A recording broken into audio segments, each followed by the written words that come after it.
Graça e paz a todos, eu sou o presbítero Luiz Biazon e mais uma vez estou aqui para juntos meditarmos na palavra do Senhor.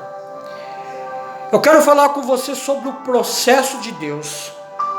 Eu não sei em qual fase você está, se ainda está no início, no meio, ou se você já está quase nas preliminares, quase no final do processo. Mas o processo de Deus para uns é diferente como é para outros. Não que seja mais fácil para uns como para outros.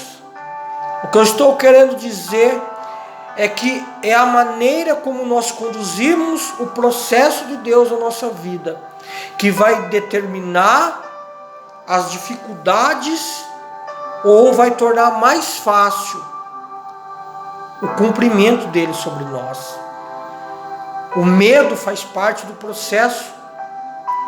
Para uns, o medo, ele significa até uma ferramenta para te favorecer, porque quando nós temos medo, nós ficamos mais alerta, mais confiantes e não deixamos que nada nos disperse ou tire a nossa atenção. O medo, ele nos faz ficarmos mais alertas, mais ligados, para que não sejamos pegos de surpresa. Para outros, o medo, ele significa um grande perigo, porque muitos não saberão lidar com o medo. A angústia, ela também fazerá parte do processo. Você certamente sentirá angústia por ver que as coisas não estão acontecendo como deveriam acontecer, porque as coisas não se resolvem, as coisas não acontecem, parece que o caminho é longo, parece que o caminho é infinito. Você se lembra da promessa, se lembra das palavras do Altíssimo, mas não consegue ver o cumprimento delas na sua vida. E a ansiedade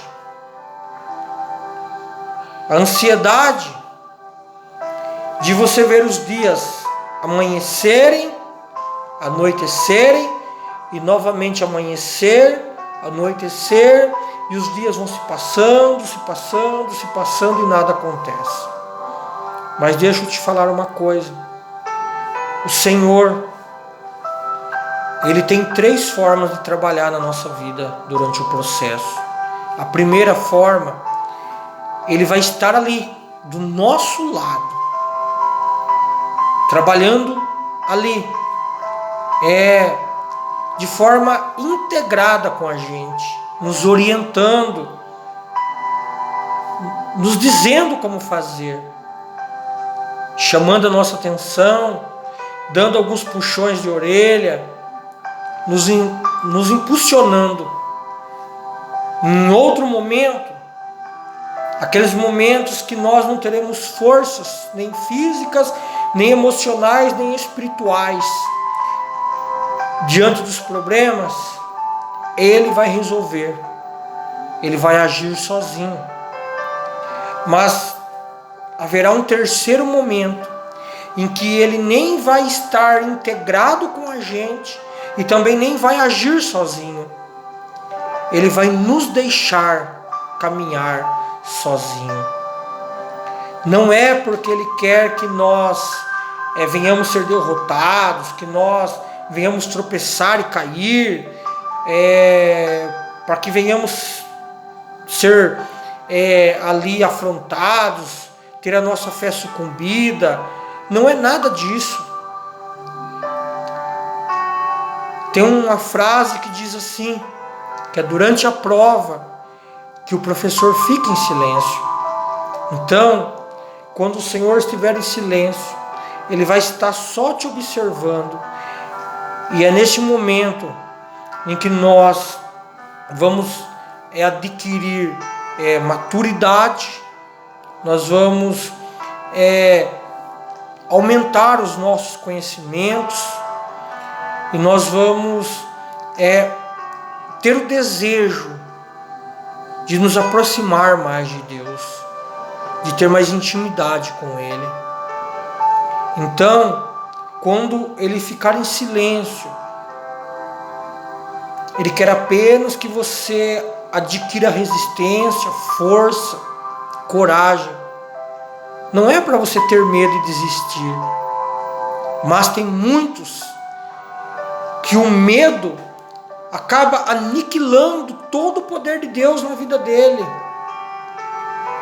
E ele acaba se esquecendo do chamado, das promessas, de tudo que Deus havia falado. E ele não sabe como enfrentar o medo. Ele não sabe como lidar com o medo. E é sobre isso que eu quero falar com você.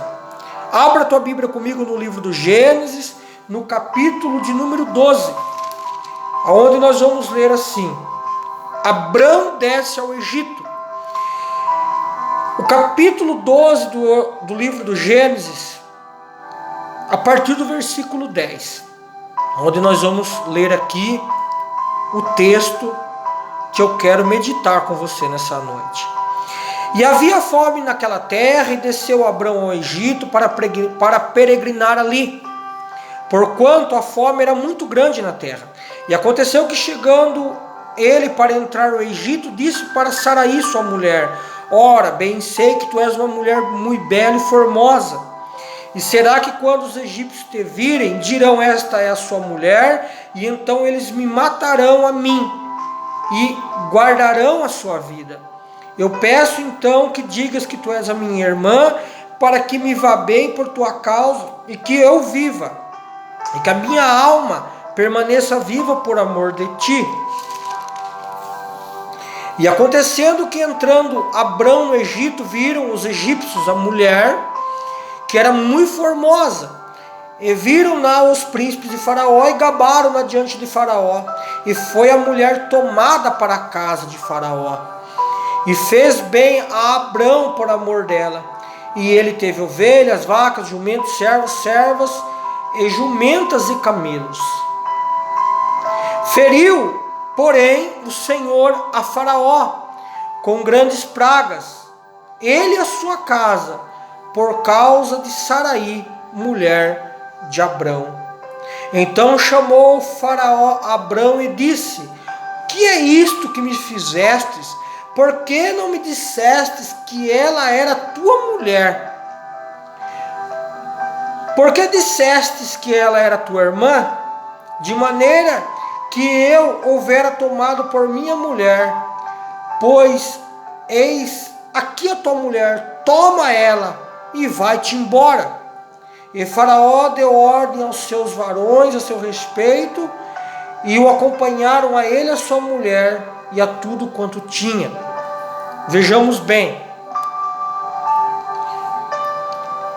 Faraó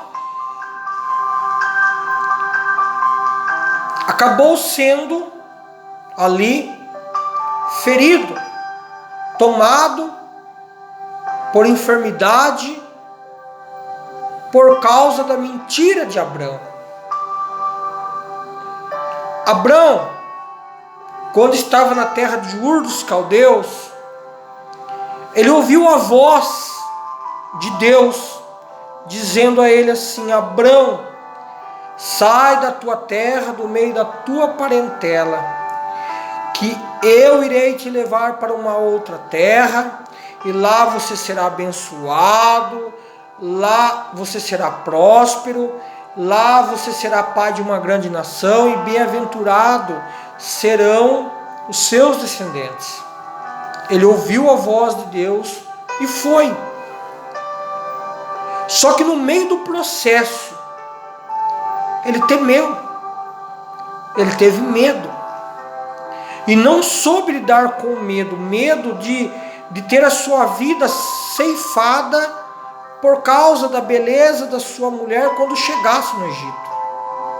Se esqueceu que quem havia feito a promessa, quem havia chamado, era fiel para guardá-lo e para cumprir tudo aquilo que havia prometido.